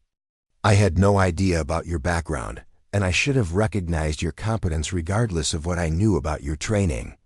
Davis was more direct in her assessment. "You've been carrying yourself like a rookie when you're actually more qualified than most of our supervisors. Why didn't you tell anyone about your military experience?" Rachel's answer reflected the complex calculation she'd been making since joining the department. "I wanted to earn respect through my police work, not through credentials from another career. I thought proving myself gradually would create stronger professional relationships." The strategy had backfired in some ways, subjecting her to discrimination that might have been avoided if her qualifications were known. But it had also demonstrated her character and commitment in ways that impressed colleagues who'd witnessed her patience under pressure. Lieutenant Colonel Martinez introduced himself properly for the first time, his manner reflecting genuine respect for her military accomplishments. "Deputy Martinez, your EOD experience is exactly what our tactical unit needs. I'm looking forward to working with someone who understands the technical complexities of modern explosive devices." The conversation revealed that Rachel's expertise filled critical gaps in the department's specialized capabilities. Her military training wasn't just impressive, it was operationally valuable in ways that justified immediate utilization. Deputy Rodriguez pulled Rachel aside as the meeting dispersed, his expression mixing apology with determination to prevent similar situations in the future. "Deputy Martinez," Rodriguez said quietly, "what happened to you represents failures at multiple levels of our organization. We're going to implement changes to ensure that qualified personnel are recognized and utilized appropriately." Rachel appreciated the acknowledgement, but she was already thinking about her new responsibilities and opportunities. The vindication was satisfying, but the real reward would be work that challenged her capabilities and contributed meaningfully to public safety. As she changed out of her training gear that evening, Rachel caught sight of the artwork on her back. In her bedroom mirror, the intricate designs that honored her grandmother's teachings about strength and perseverance seemed more relevant than ever. The warrior her grandmother had trained was no longer hidden beneath careful professional anonymity. Rachel's true capabilities were now part of the official record, creating opportunities and expectations that would define the rest of her career. The new order had been established, with Rachel positioned to contribute at the level her training and experience deserved. But more importantly, her example had exposed institutional problems that would benefit other qualified personnel who might otherwise face similar discrimination. The transformation was complete, but the real work was just beginning. 6 months after the training exercise that changed everything, Detective Sergeant Rachel Martinez stood before a classroom of new recruits at the California Law Enforcement Academy. The promotion to detective sergeant had come 3 months ahead of schedule. Recognition of capabilities that could no longer be hidden or underutilized. The recruits before her represented the future of law enforcement, a diverse group of men and women from various backgrounds, all eager to begin careers in public service.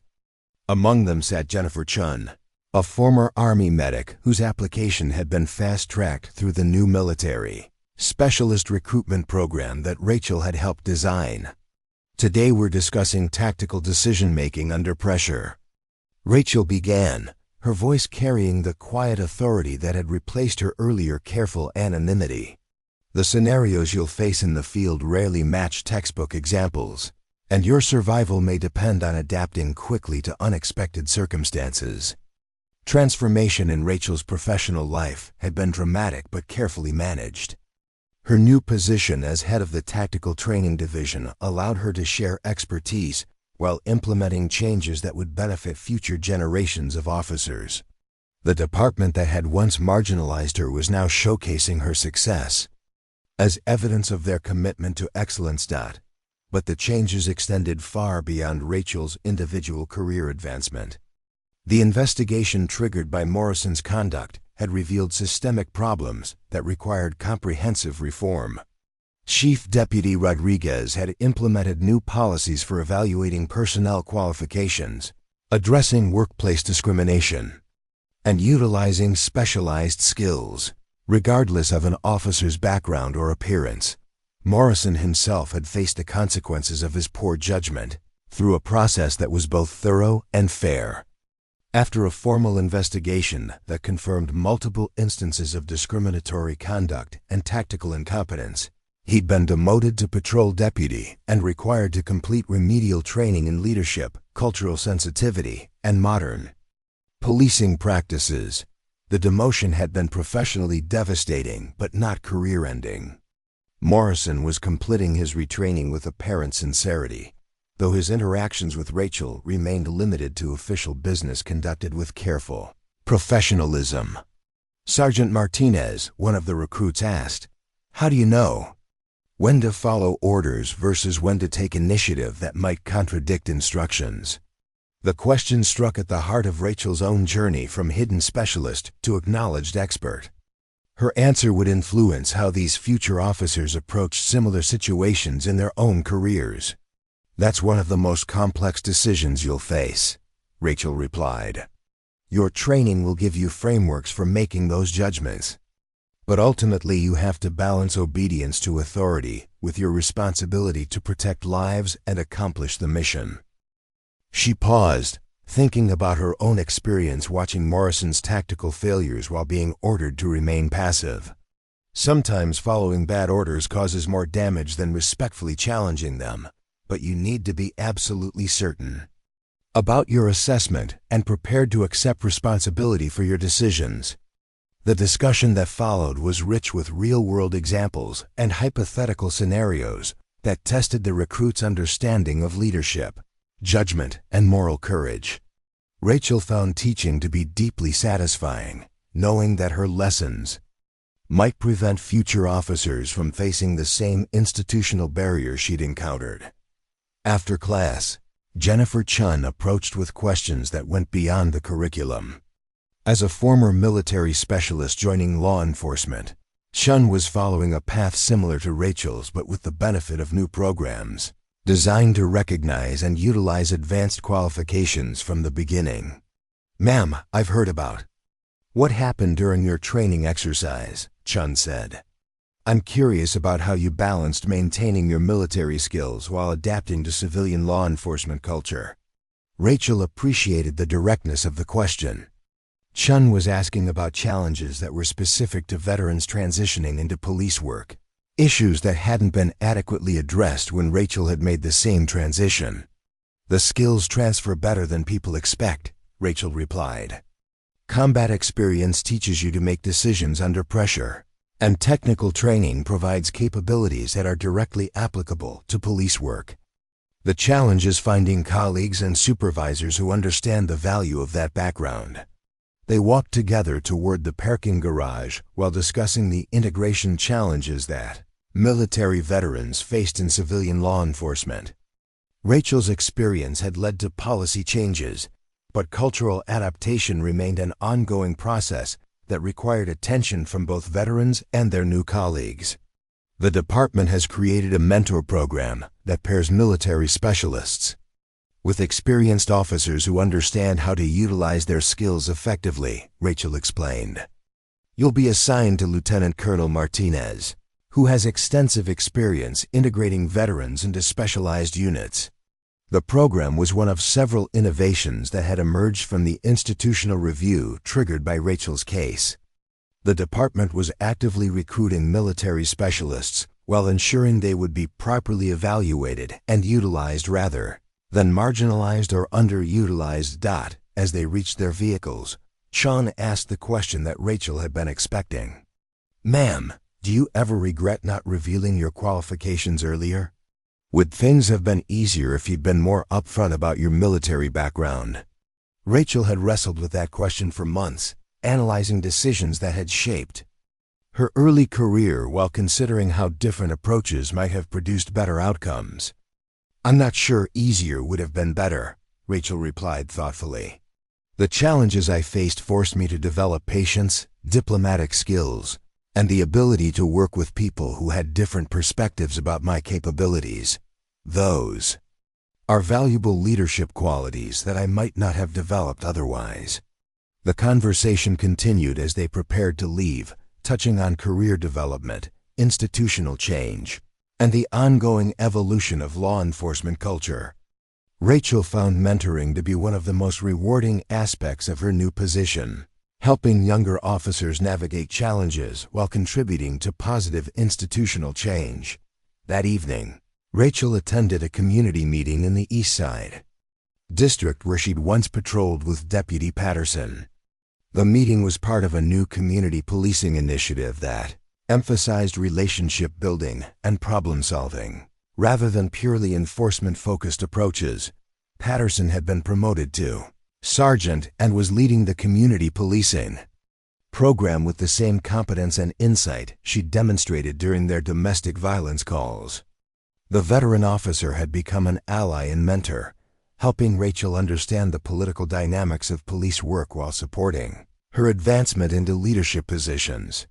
Detective Sergeant Martinez will be discussing our new crisis intervention protocols, Patterson announced to the assembled community members. These programs incorporate advanced training in de-escalation, mental health awareness, and community partnership approaches that have shown significant success in other jurisdictions. Rachel's presentation focused on practical changes that community members could expect to see in how officers responded to various situations. The protocols incorporated lessons learned from her military experience, academic research on effective policing, and input from community leaders who understood local needs and concerns. The questions from community members were thoughtful and sometimes challenging, reflecting both appreciation for police services and ongoing concerns about accountability and fairness. Rachel found these interactions valuable for understanding how her department's changes were being received by the people they served. "Detective Sergeant," asked Maria Gonzalez, a local business owner, "how do we know these changes will be permanent, rather than temporary responses to recent controversies?" The question reflected community skepticism about police reform initiatives that were announced with fanfare but quietly abandoned when public attention moved elsewhere. Rachel's response addressed both policy changes and cultural shifts that made sustainability more likely. "The changes we've implemented are supported by data showing improved outcomes and officer safety," Rachel replied. "They're not just politically motivated responses. They represent best practices that make our jobs easier and more effective while building community trust." She explained how the new protocols had reduced use-of-force incidents while improving case clearance rates and officer job satisfaction. The changes were succeeding because they improved actual police work rather than simply addressing public relations concerns. The meeting concluded with positive feedback from community members who appreciated the department's increased transparency and willingness to engage in substantive discussions about policing practices. Rachel left feeling optimistic about the progress being made in building trust between law enforcement and the communities they served. Later that week, Rachel received an unexpected visitor at her office. Deputy Marcus Thompson, her former teammate, who'd witnessed her transformation during the training exercise, had requested a meeting to discuss his own career development. "Sergeant Martinez," Thompson began, "I've been thinking about what happened during that training exercise, and I realize I learned as much about leadership from watching you as I did about tactics. Thompson had thrived in his new assignment. To the gang suppression unit, where his physical presence and football background served him well. But he'd also incorporated lessons learned from observing Rachel's approach to team dynamics and crisis management. "You showed me that real leadership isn't about being the loudest voice in the room or having the most obvious qualifications," Thompson continued. "It's about making decisions that serve the mission and protect your team, even when those decisions are difficult or unpopular." Rachel appreciated Thompson's reflection on their shared experience. His perspective was valuable because he'd witnessed her evolution from apparently routine deputy to acknowledged expert, providing insights about leadership development that could benefit other officers. "I'm applying for the detective training program," Thompson said, "and I wanted to ask if you'd be willing to write a recommendation letter. I know we haven't worked together extensively, but I think you understand my potential better than most supervisors." Rachel agreed to write the recommendation, recognizing that Thompson represented the kind of cultural change that was gradually transforming the department. His willingness to learn from colleagues regardless of their rank or tenure reflected exactly the kind of professional growth that effective organizations required. The following month brought an invitation that represented the pinnacle of Rachel's professional recognition. The International Association of Law Enforcement executives had selected her to present a keynote address at their annual conference on integrating military specialists into civilian law enforcement. The invitation represented acknowledgement that Rachel's experience had broader significance beyond her individual department. Her success in transitioning from marginalized rookie to specialist leader provided a model that could benefit law enforcement agencies throughout the country. Standing before an audience of chiefs, sheriffs, and senior commanders from across North America, Rachel reflected on the journey that had brought her to this moment. The careful anonymity she'd maintained as a new deputy had given way to professional recognition that extended far beyond her original expectations. "The challenge facing modern law enforcement," Rachel told the assembled executives, "isn't finding qualified personnel. It's recognizing and utilizing the qualifications that already exist within our organizations." Her presentation focused on institutional barriers that prevented agencies from maximizing their human resources, policy changes that could improve personnel utilization, and cultural shifts necessary for creating truly merit-based organizations. Response was overwhelmingly positive, with multiple agencies requesting consultations about implementing similar programs. Rachel's experience had become a case study in organizational development that demonstrated the benefits of inclusive leadership and comprehensive personnel evaluation. As the conference concluded, Rachel found herself thinking about her grandmother's teachings about strength, perseverance, and standing firm in the face of adversity. The artwork on her back, still hidden beneath her dress uniform, represented values that had guided her through months of professional challenges to achieve recognition that exceeded her original ambitions. 6 months earlier, she'd been a patrol deputy struggling against institutional barriers while hiding capabilities that could have transformed her career immediately. Now she was a detective sergeant, instructor, program developer, and nationally recognized expert whose influence extended far beyond her own department. But the most satisfying aspect of her transformation wasn't personal recognition. It was the knowledge that her example had created opportunities for others who might otherwise face similar barriers. The policies, programs, and cultural changes triggered by her experience would benefit countless future officers who deserved to be evaluated based on their capabilities rather than superficial characteristics. The warrior her grandmother had trained was no longer hidden beneath professional anonymity. Rachel's true strength was now visible to colleagues, supervisors, and community members who had learned to recognize competence regardless of its packaging. Standing in the conference hotel's elevator, heading to her room after a day of professional triumph, Rachel allowed herself a moment of quiet satisfaction. The journey from marginalized rookie to acknowledged expert had been difficult, but it had produced changes that would outlast her individual career. The legacy would be measured not in personal advancement, but in institutional improvements that created fair opportunities for qualified personnel regardless of their background, appearance, or previous career path. That was the kind of impact that would honor her grandmother's memory while serving the communities that depended on professional law enforcement. The elevator doors opened, and Detective Sergeant Rachel Martinez stepped forward into a future that she had earned through competence, courage, and unwavering commitment to excellence. The transformation was complete, but the work of building better organizations would continue for the rest of her career. Up next, you've got 2 more standout stories right on your screen. If this one hits the mark, you won't want to pass these up.